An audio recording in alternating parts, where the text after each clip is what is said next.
I'm Steve with Elev8, and we have a really awesome Elev8 tonight. It's the second one, but it's my first one with Micro. Stay tuned for that. Really quickly, I want to mention we have some really neat stuff going on. We got Elev8 Bingo. Go check that out. It's the winner gets $50 credits to Elev8 Glasgow. Go check it out.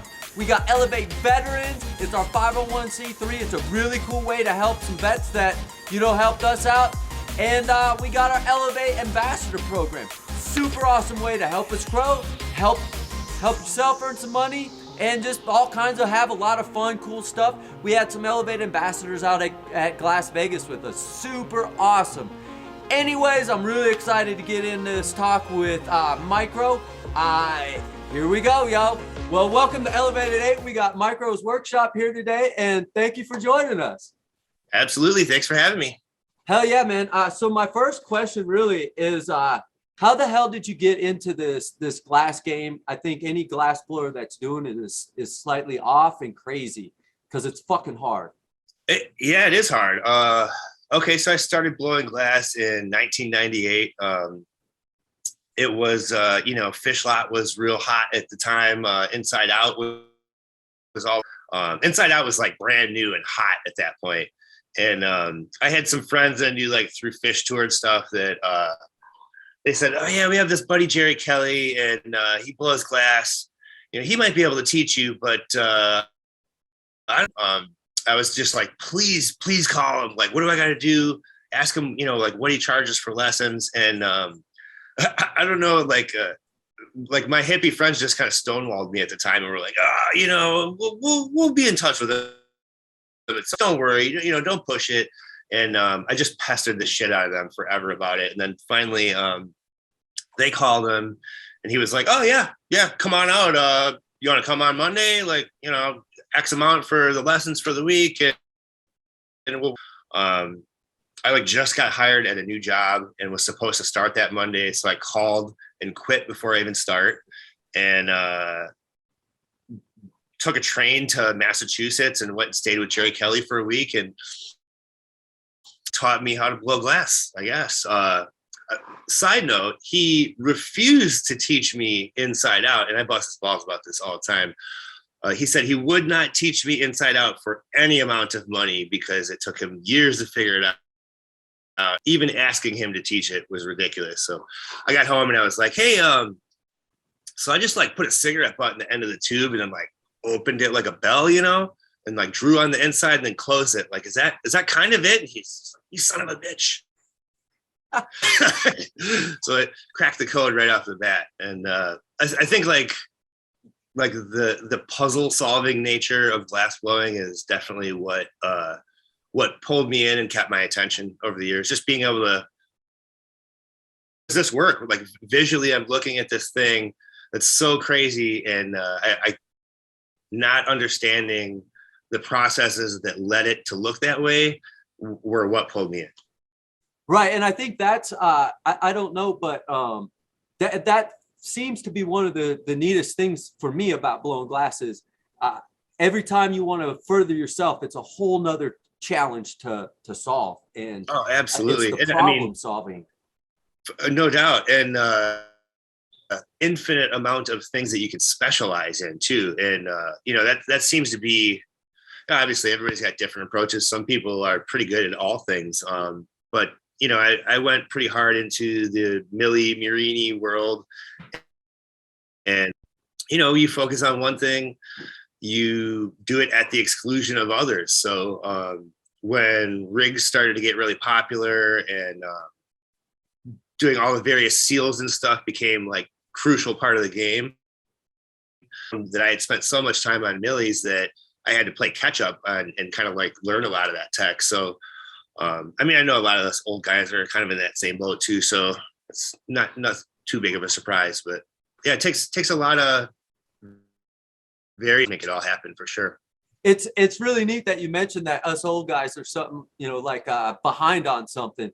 Because it is, you can see a new glass blower get into it within a year. They can make triple seal recyclers and shit. Absolutely. But they don't know how to do that inside out shit that you found out back in 98.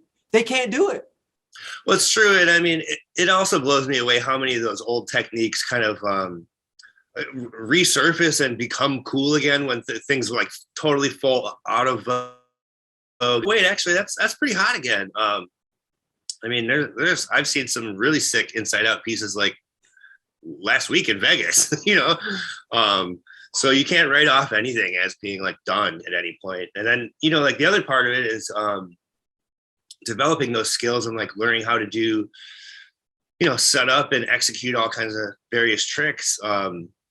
It adds to kind of a collective problem solving ability, I think. Like when you're working on something really big and complicated, you can kind of draw from that past experience and say, oh yeah, you know, I remember when I did this one thing here, we did this and this and this. And I don't really realize how much of that I have rattling around in my head until I talk to like younger artists that are like, hey, how do you do this or that? And you know, I guess they say one of the biggest benefits of teaching is that it causes you to reassess all of the things that you've done in the past, and you know, it actually teaches you.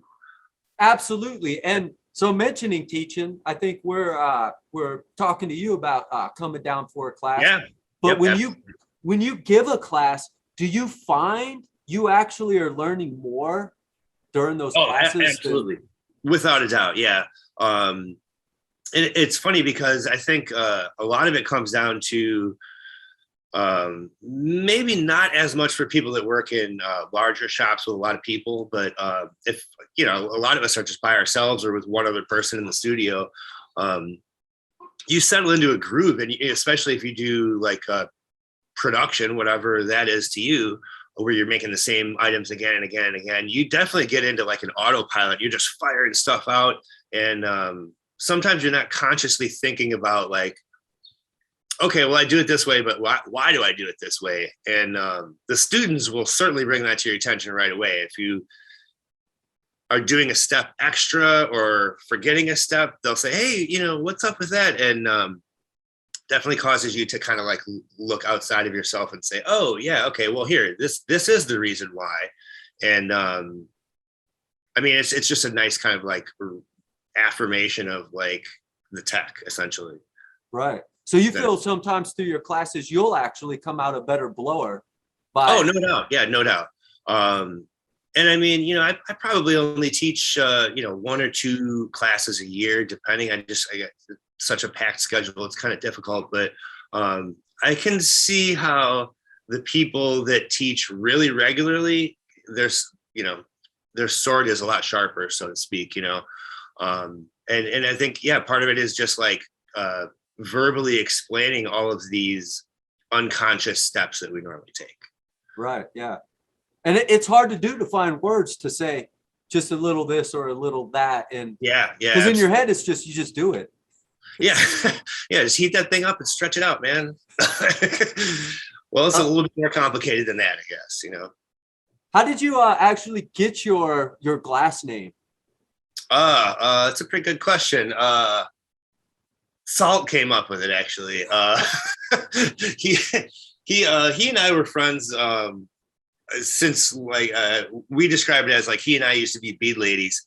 You know, we did like the whole bead circuit, best bead show, and bead and button show here in Milwaukee where I live, as well as like, I mean, at one point when I was real young, we were doing like 20 shows a year, something like that, and wow, most of them jewelry and bead shows. And, you know, relatively speaking, at the time, it went pretty well. And then, is that because of the pipe dreams thing that was happening? Yes, it was. Yep. Yeah, that was maybe, yeah, I guess that was a few years. What was that, 2001 when that happened? Yeah, I was already a few years in at that point, but I think that was a very like, oh yeah, we can't make pipes. All of a sudden, this is really sketchy. And at the time,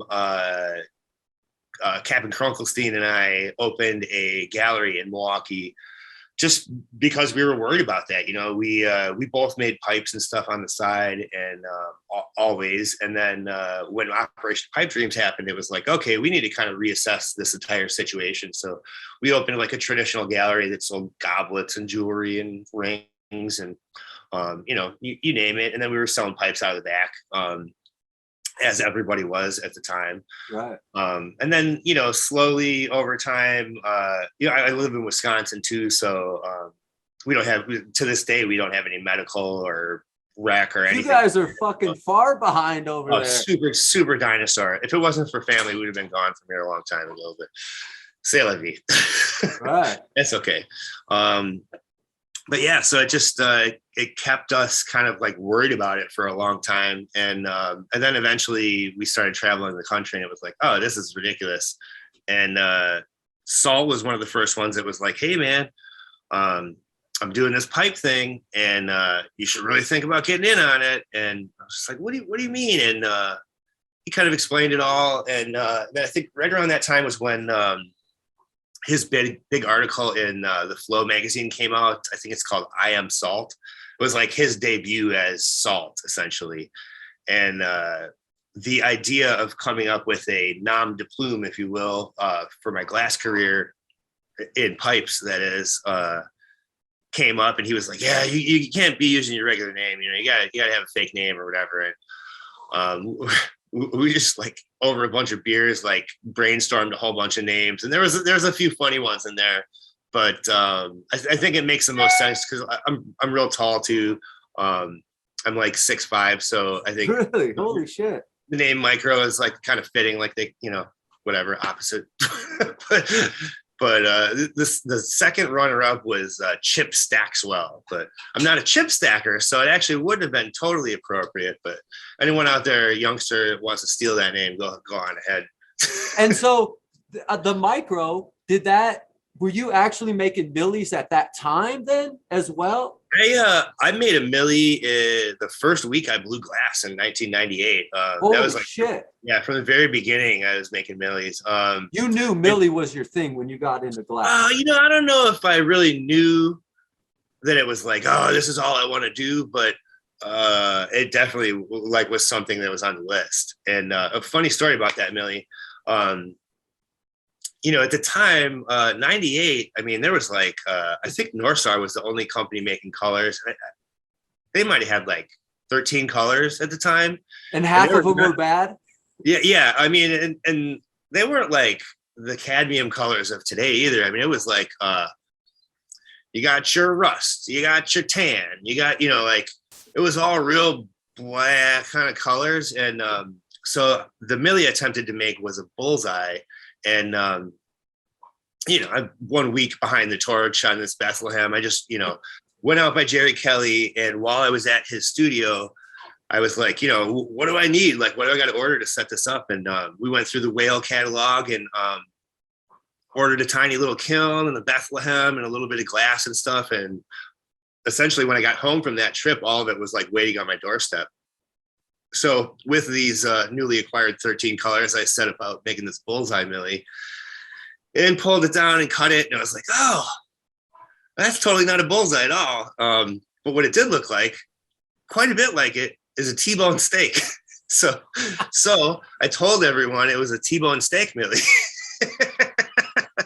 Sometimes it's not glass. It's not what you can make. It's what you can save. Yeah. So it's kind of that. So that was my first milli, was the T-bone steak. I should redo it at some point, but do you still have any of that left? I think one of my best friends in Milwaukee has like a good portion of that first case of glass that I made. And by the way, refuses to sell me a single shred of any of it anymore with just cause. But he's got a couple of oneies that have that milli in it for sure. That's I don't pretty think cool. I have any more of the cane though. That stuff's been long gone now. Right, man. That's a great story. Did you have any mentors? Going through your transition as a blower and coming into this? Jerry Kelly provided the first lessons. Aside from that, I really didn't get any other like formal teaching until I took Lawrence Stump's milli class in that must have been like 2007, I think. And so that's almost 9 years, 10 years into I worked with Krunkelstein. He and I shared a studio in that gallery that I described. So he had lived out west and kind of picked up a bunch of the heady West Coast boy techniques and came back and taught me a bit of that stuff. But the next bit of formal training wasn't until 2007. And then that was a Lawrence Stump masterclass that, I just was like, I don't know. I know how to make some millies. I'll probably be fine. And it was fine. But that was an intense class, 5 days. And, he does like 5 14-hour days in a row, back to back. It's brutal. Wow. So I definitely learned a lot, though. Sweet, man. Have you taken other classes to help you grow? And do you recommend that to take classes if you can? Oh, 1,000%. Yes. I don't think I've taken a single class since then. And it's kind of a bummer because this actually happened to me in Vegas last week.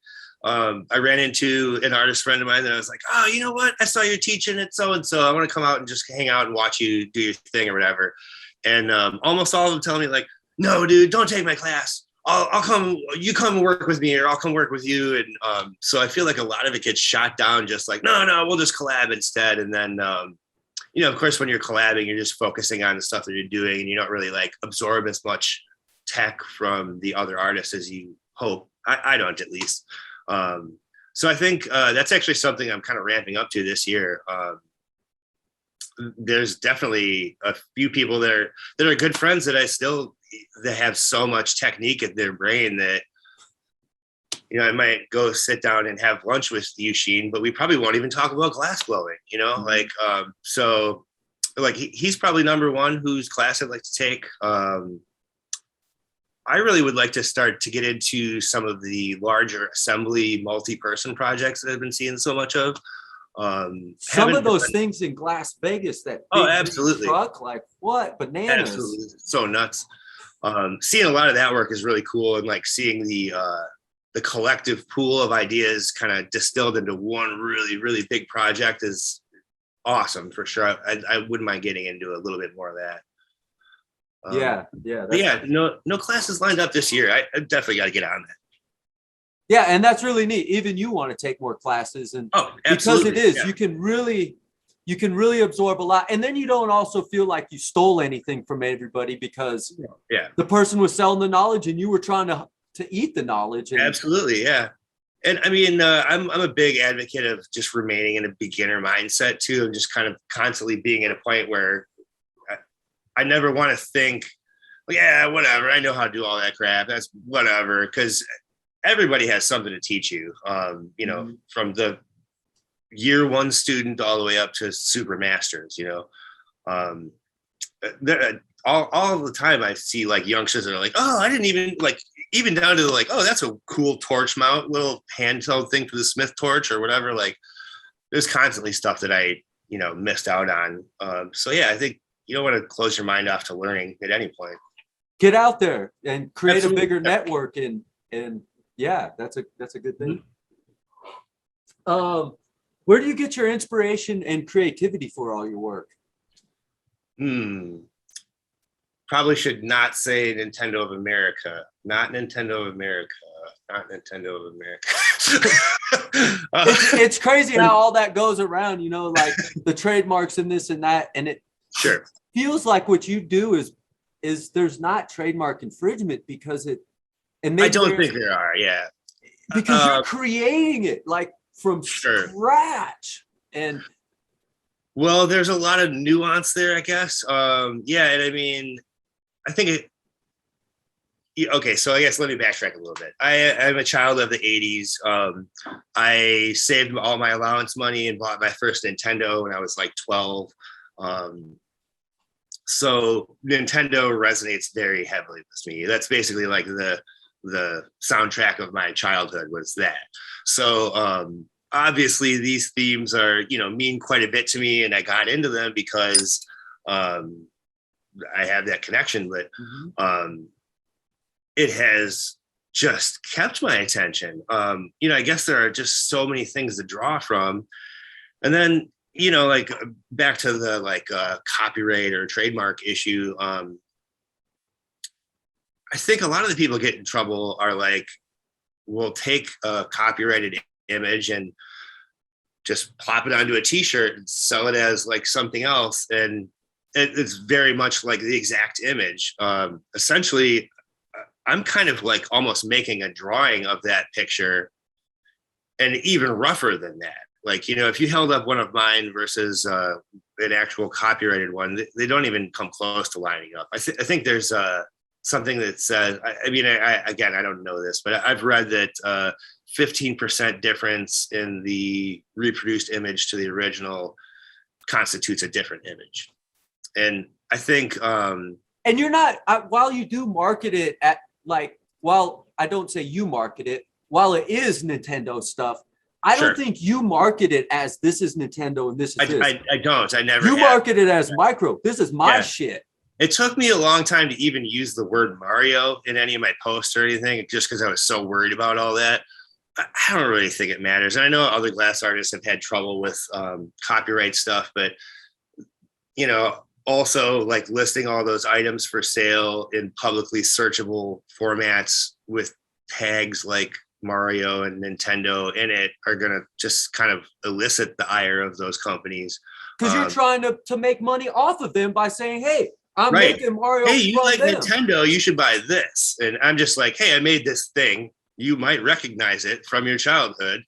And then, and not so much in the beginning when I started this. I mean, I've been working on this series for, I think this is the 12th year. Holy wow. It's so nuts. I think in the beginning, I was just kind of like, cool, here's, this flower. I'm going to make it like as close to it as I really can. More recently, and I mean, I guess part of this comes from the fact that I've, I can still see you. You're here. Let me unplug this. I keep running. It does. So, what the hell? I totally lost my train of thought there.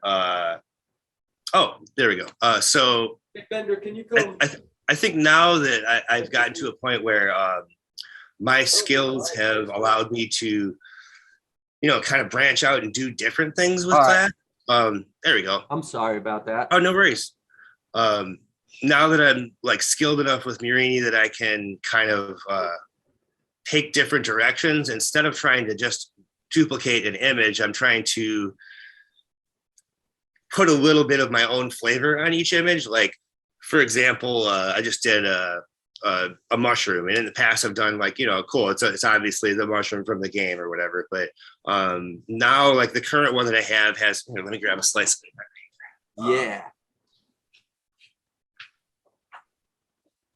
This water is so shiny. So all right. So like there is a poison mushroom in there, but if you look really close at mine now, like the little gradient of the orange that goes into the dark on the top actually has like little stars and circles and stuff inside of there. So it's a pattern that, gradiates into another pattern.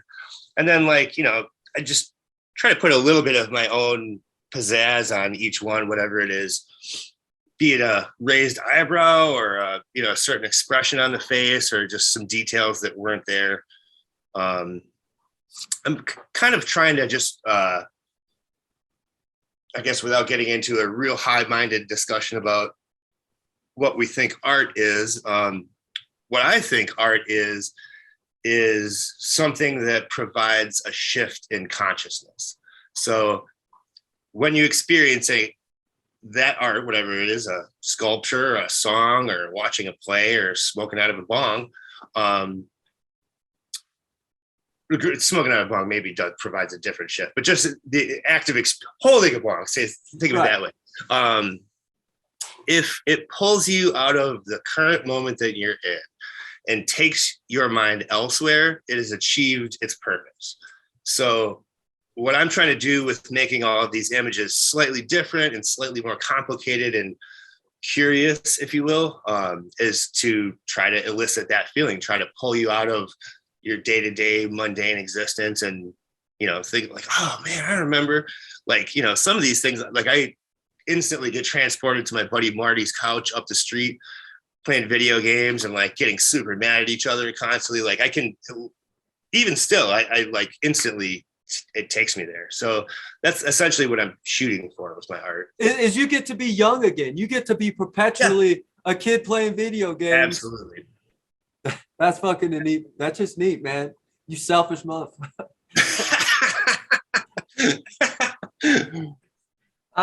That's pretty cool. Have you had any periods in your career where you made a big shift in like a technique, or going from pipes to, I guess maybe pipe dreams was something? Sure. I mean, I think that was probably when we stopped doing the gallery thing and all the bead shows and switched over to pipes full time, which was, I guess that would be, like 06, right around there, 07. Basically switched my focus to pipes like completely. And it's funny because, of course, everybody in the family was like, well, we're not really sure about this. You really want to be, just making all these pipes. It doesn't seem like a bad idea, or it seems like a bad idea. And everyone was against it until it was successful. They always are, right? Yeah. And it's kind of a bummer how much commercial success will change people's minds about like the feasibility of an option. But just kill that. Sorry. So I guess that would be probably the biggest one. And then like shifting, like I said, I always made Murini, but when I took that Lawrence Stum class, that like really, really unlocked it in my, like, I fully understood it in a very different way after having taken that class, and like being able to break images into chunks and like look at an image and see the sectors is kind of what did it for me. And how long had he been making Murini before he was able to teach you? Oh, I bet you he was maybe 25 years or 30 at that point. Right. Yeah, I don't know when he started blowing glass, but I mean, he was cold then. That was like he made the Madonna on the Rocks even 5 years before that. I'm not sure if you're familiar with that Murini or not. That's like one of my favorite ones. I think he claims to have 10,000 hours into that movie. Yeah. Holy shit. And that's just over time, just making a part. Yeah. And yeah. I know you've made some scenes before that that are crazy. What's the longest, I say, amount of hours do you think you've put into a Murini scene? Well, okay, I guess it's so hard to calculate because for one, how do you measure how long it took you to make one slice of a Murini is the hardest part of it. So I know that when I'm pulling down like the series from this game, like say a question mark block, or let's just say any block in the game, I can make in about a day, a long day, but one day. Most of the enemies I can make in a day or two, and all of the characters, like, if it's a Mario or a Mario in a suit or a princess or whatever, 2 or 3 days minimum. Now, some of them take way, way more than that. The Bowser I did about 2.5 years ago, that was like for the final battle scene, took fully like a month and a half for just that millie. And it was like, every day working on it 8 or 10 hours. A bunch of stuff failed. I had to redo a bunch of stuff. Like I described that millie as like the one that just about took me out. Like it took me to the absolute limit of everything, So measuring how long it takes to make one scene becomes really difficult when you look at that complicated equation of like, okay, well, I spent a month and a half on this cane. I never, I suppose you could cut the entire thing up and then you would be able to say, okay, my cost, time cost per slice equals this. But I actually, like, as a rule, never cut it all up at one time because you never know what you're going to use it for. I pull it all down to like, 30 or 40 millimeter cane, and then I'll chop that into chunks and then individually pull them down to the sizes that I need it. Like, oh, wow. once you get to terp pearl size cane, you can never go back to collector slice. You can stretch it, but you can't recondense it. I mean, in theory, you could recondense it, but it's a horrible idea that you should not do. So, for that reason, I have no idea how much time it takes me even. I'm just like. And all the years to get the skill. And like you said, sure. Yeah, the failure that goes into it. Like estimating the amount of time into a piece is really hard for me in that way. So then, once I have, so essentially the way I work is like, I'll make millies for usually a couple months, 1.5, 2.5, 3 months, maybe. And during that entire time I'm making canes, granted, I can make collector slices to sell, which is a obvious benefit. But, so there's 3 months where I'm not making a single dollar. No, $0 are coming into the shop. So then I have to make up for that lost time when I actually start production and start creating pipes out of the millies that I've made. Just how you mentioned that's a crazy way of living, right? Like the average person lives paycheck to paycheck or whatnot. Right. And as an artist, once you really want to take it to the next level, you got to figure out how the fuck can I make enough here so I can focus on me for 2-3 months and hope it works. Yeah, that's the other part. Yeah, the canes could all go bad. You could lose every one of them and it kill them too. So it's I'm constantly playing this game of building up and depleting reserves and trying to keep it in a manageable level to. You're just playing a video game. Yeah, kind of. Yeah. Resource collection and management, develop technology, crush your opponents. Yeah, right. Yeah, so I mean, I guess that's it. Sorry, this is a really long-winded answer, but back to the amount of time it takes to make a scene. Most of the ones that I'm doing nowadays, even just the scene part, like not building the rest of the rig or whatever, just the section that's the scene, is a good 5 or 6 hours for most of them.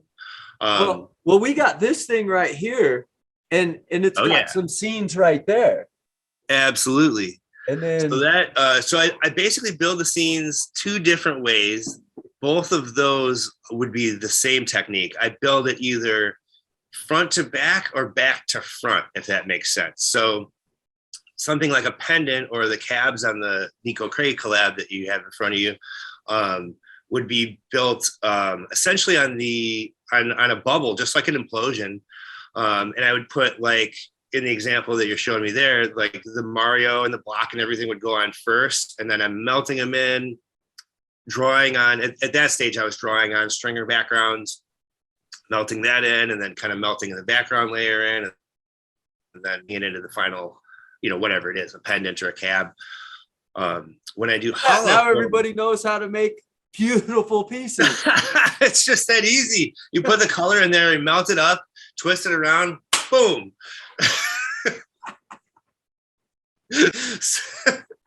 So the other way is kind of backwards forwards, where I'm starting with the background color as a piece of tubing, and then drawing on the background elements like cloud, and adding the millies, and then at the point I was making those, I was actually dotting, like blobbing clear over all of the millies, and then just melting the entire thing into one smooth thing, which is not a everybody I collab with is just like, dude, what do you have to make them so thick? Yes. Yes, I do. And that's that goes back to almost the inside out style, because it looks inside out, how it it's in the glass, and it's what I like about it. You don't get the depth and you don't get the layering if it's not really thick like that. So and unfortunately it makes me a little bit difficult to work with in collabs, but I think the end result has come out more good than not. Well, and that's the trick, is like, you have your technique, I have mine, and if we collab, we have to figure out, that's the next part of the puzzle, is how do we work together? Because you don't want to change each other's technique or style. Sure. You want to meld the two together. Yep. Yeah, that's one of the more challenging things about working with Mario as subject matter, is that some artists that I work with, it's just not kind of like visually a good match. Like There's a couple artists that I haven't worked with yet that I would absolutely love to, but they're just kind of like their subject matter is maybe a little bit more serious or like high art-ish, you know, and my shit's real cartoony. I mean, like all kinds of people like it, but it doesn't fit every situation. So it's actually part of the reason I did kind of a side project over the last year, this Columbia series. Essentially did a whole, you know, the same set of techniques of layered millies to form a scene. But this one was a jungle scene with like a jaguar and an Andean condor and some goats, and basically like the jaguars hunt and the condors are circling above head, kind of forming the little cycle of life with a bunch of plants and stuff all around it. And awesome side project. I was definitely very happy to do it, but at the same time, I think people kind of, it can work for me. And I think a little bit my fans were like, oh man, like, all right, when's the Mario coming back? Like, all right, okay, let's dive back in. So I'm kind of doing a little bit of both. And did you also feel that yourself? Like, hey man, I kind of need to get back to Mario again. Oh, big time. Yeah. You know, the Columbia project was like so far out of the box that I never quite hit the same like flow into with Mario very easily. Like every step of it was like I had to have constantly diagrams. Like, okay, now I put the mountain. Okay, and then I do this, and I was just constantly like, okay, wait, all right, now this and that, and they were coming out good, but it never felt like a real natural, like boom, boom, boom, just firing stuff out. Where as soon as I made another set of Mario millies, let me shut my phone off, sorry. As soon as I made another set of Mario millies, it's just like, okay, here we go. Now I remember this. And it's just kind of like, whether it's in my head or reality, it just felt a lot more like back in the saddle. Yep, here we go. And that was kind of like leading up to Glass Vegas, was getting all that work ready. So it felt good to kind of again, for sure. Oh yeah. Oh yeah. What's your favorite color to work with? Ooh, that's a tough one. Boy, maybe 10 years ago it would have been easier for that question. Yeah, absolutely. I like it's hard to say anything but like the super hot molten oro ones that create natural gradients in pieces. Neptune, royal jelly, like opaline, all of those colors I think are pretty sweet. Being a milli maker, the Lotus White is like hands down the best white I've ever used.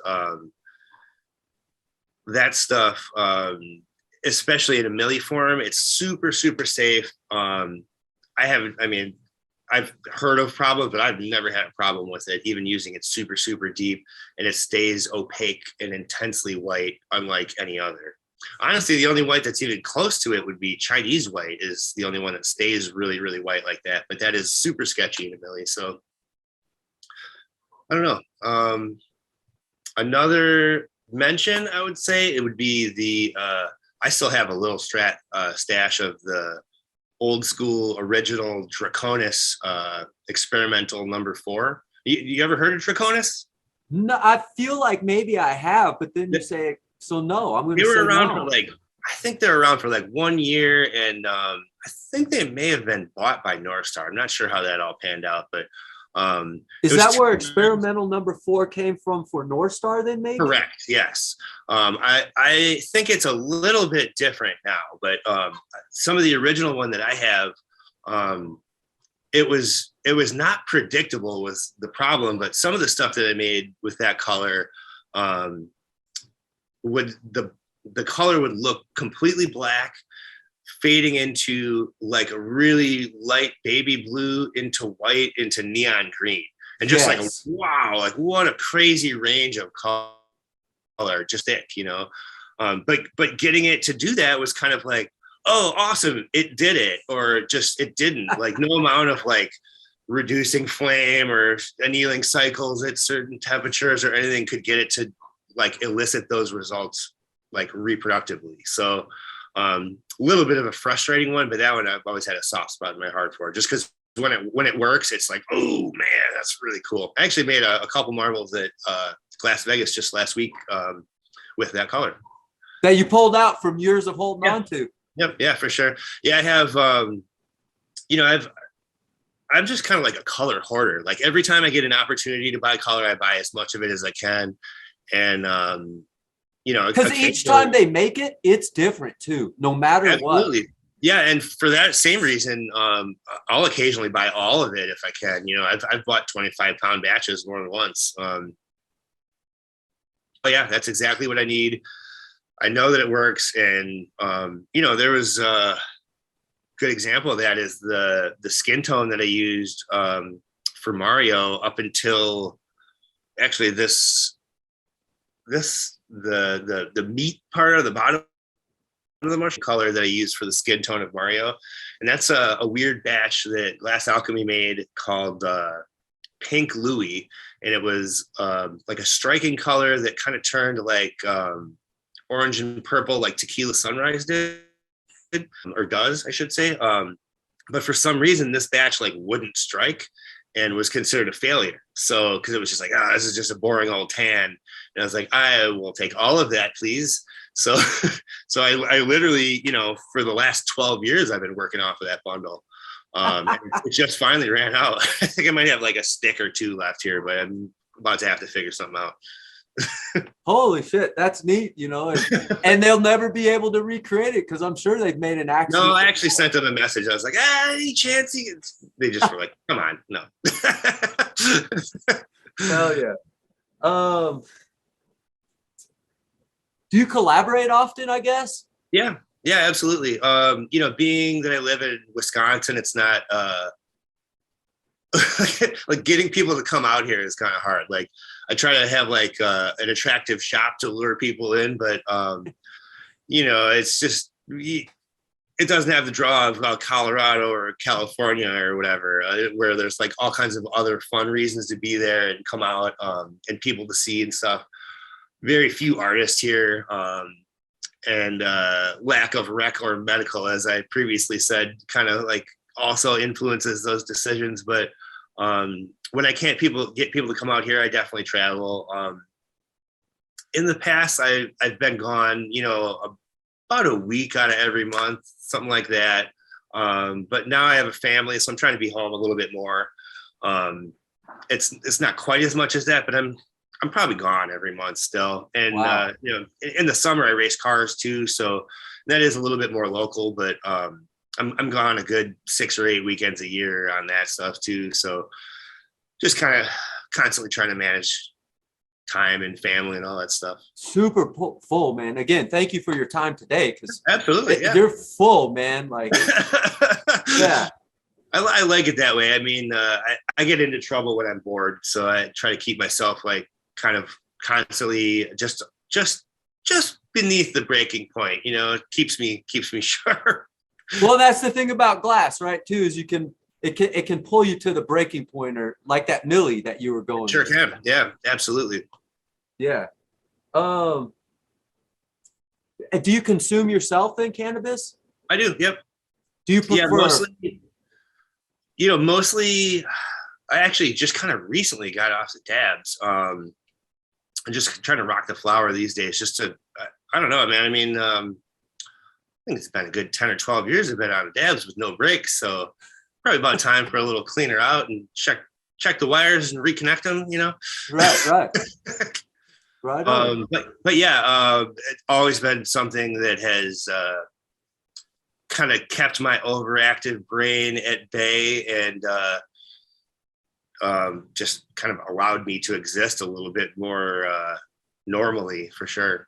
It's definitely a type of medicine for a lot of people. I know I use it myself as well. Yep. As a type of medicine, I guess. And, yep. Yeah, me too, for sure. Yeah. Do you use any of your own pieces, or do you use other people's pieces? All of the pieces of my own that I have are like failed ones. I never like typical blower. Oh yeah, absolutely. And I've got some like pretty cool ones that are just a little messed up. But I mean, when you get to the point of making rigs that are 5, 6, 7, 8, 9 grand, then you can't release them with just, oh well, it's just a little check in it, or it's like no, it's that one's for you, buddy. So most of the stuff that I have here, I have a real nice recycler that I kept for myself, that had one crack in it, and so many people came over and slashed out of it and were like, oh, just sell me this piece. I can't even find the crack. And I at one point attempted to fix it, and then it just cracked it up way worse. And so, although I will say I certainly do have other artists' pieces as well. Let's see. Most recently, I got a recycler from Moo Glass. Oh yeah, We've got his work, nice shaping, nice all kinds of stuff. Mm-hmm. Yeah, I've got a lot of. Most of my pipes are older because I feel like say 10 years ago, all the artists that are making pipes, well, still I guess, but all of us would do these trade shows and like sell like nothing. We'd be like, I sold 2 pieces or whatever, and all of us would be kind of like looking at each other at the end of the show, like, well, you want to trade? Like, I'll trade you this one for that one. And so a lot of us from that era ended up with these just massive collections of traded goods, just because, like, I don't know, maybe partially it was like, well, that show absolutely sucked, but I got a new bong, so screw it, so I've got some nice ones upstairs for sure. I've got a dry piece from Salt's first case pipes. I've got a couple of old Yushin bubs from like 03. I've got some Calm dry pieces from probably right around the same era. Like when we were all pups, essentially. Right. You got history there, man. Yeah. It's cool to have that stuff for sure. And especially, I've got essentially like a big display case we kind of had built into the wall upstairs. I keep saying upstairs, like everybody understands. I live in an elementary school that I bought and converted into a studio, and we live upstairs. We rent out a downstairs unit, and then there's what was the lunchroom I converted into a 6-car garage with a lift, and I've got all my car stuff in there. So it's a compound for sure, which has its pluses and negatives for sure. But yeah, essentially that's what I'm saying upstairs. In that case, I've got a mostly older work. I feel like my collecting has slowed down a little bit, but I still trade people all the time. Hell yeah. Do you find that you still have the same passion and love today as when you first started? In 98? Yeah, I do think so, but my body is quite a bit older. I'm turning 45 next month, so physically keeping up with the mental enthusiasm has proved a little bit challenging. But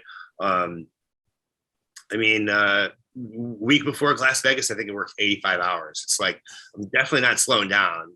See, and I do need to point that out, man, is these people wonder, and they're like, how did this guy get so big? And how did he do this?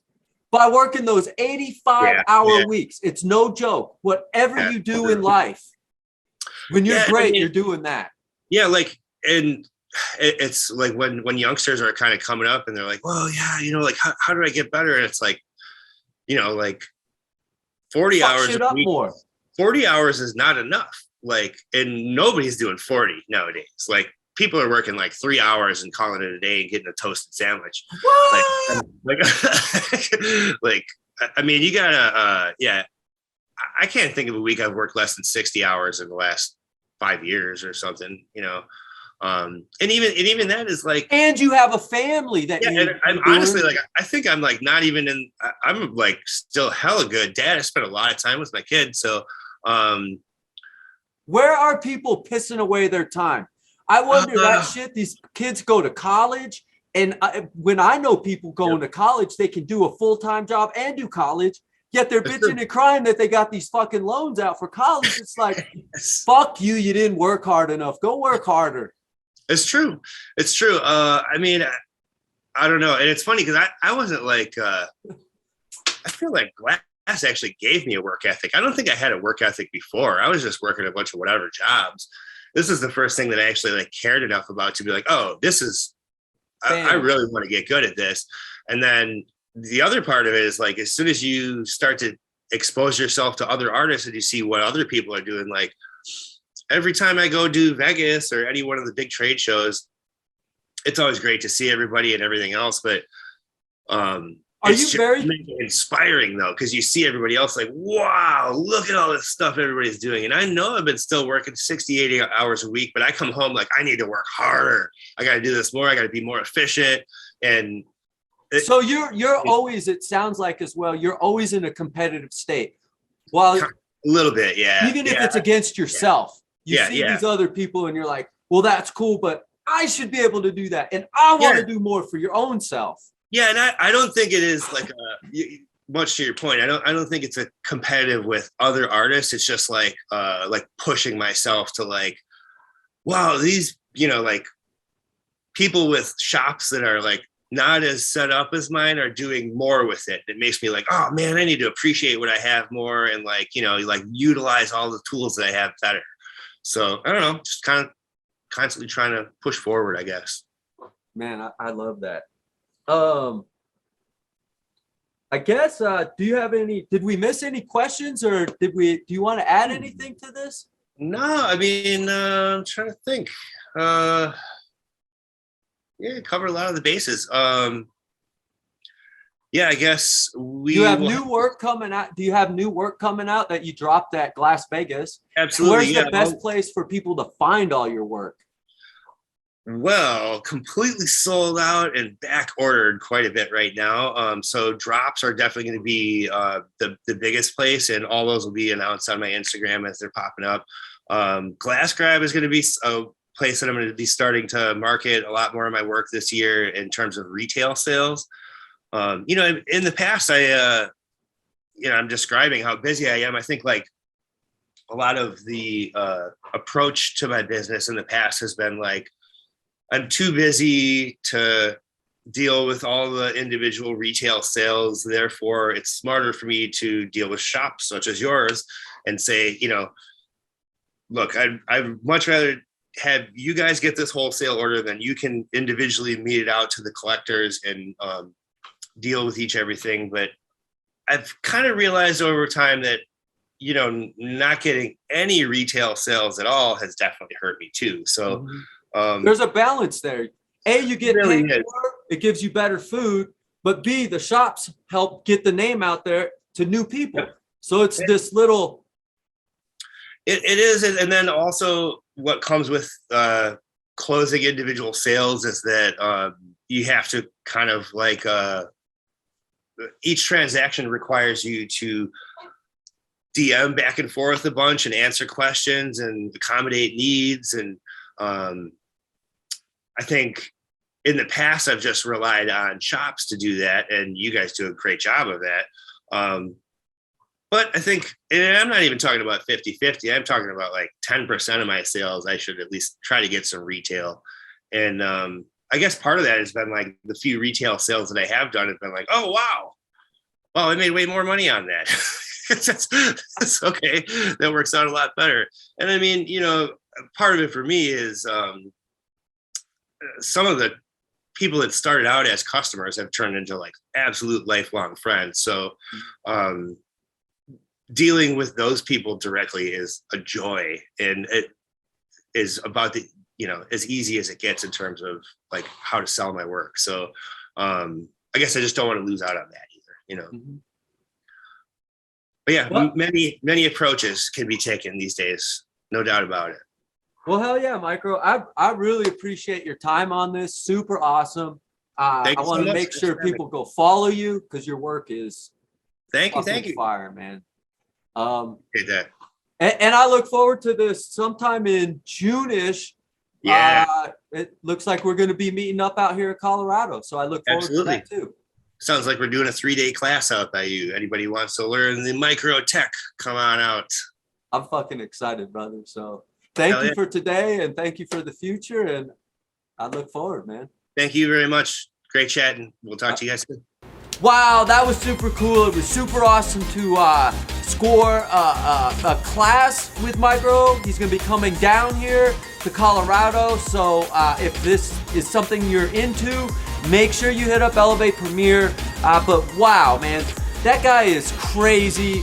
Working 85 hours a week, man. That's a lot of work, man. It shows in his stuff. It's crazy, amazing, cool, and those things are just, I keep using the word crazy. It's just amazing. So thanks a lot for joining us in this thing. Really quickly, we need your help. We have Elev8 Ambassador program. You can be an Elev8 doll, Elev8 gent. Check it out. A lot of cool ways to make money and help us grow and get the word out there about Elev8. We have a Linktree thing where you can get your own page, but it's for our industry, so it's not something out there, and it's here in America. We also have Elev8 Veterans. Check that out. It's a really cool thing we're doing for that. And yeah, just stay you, do you, and elevate mind, body, spirit.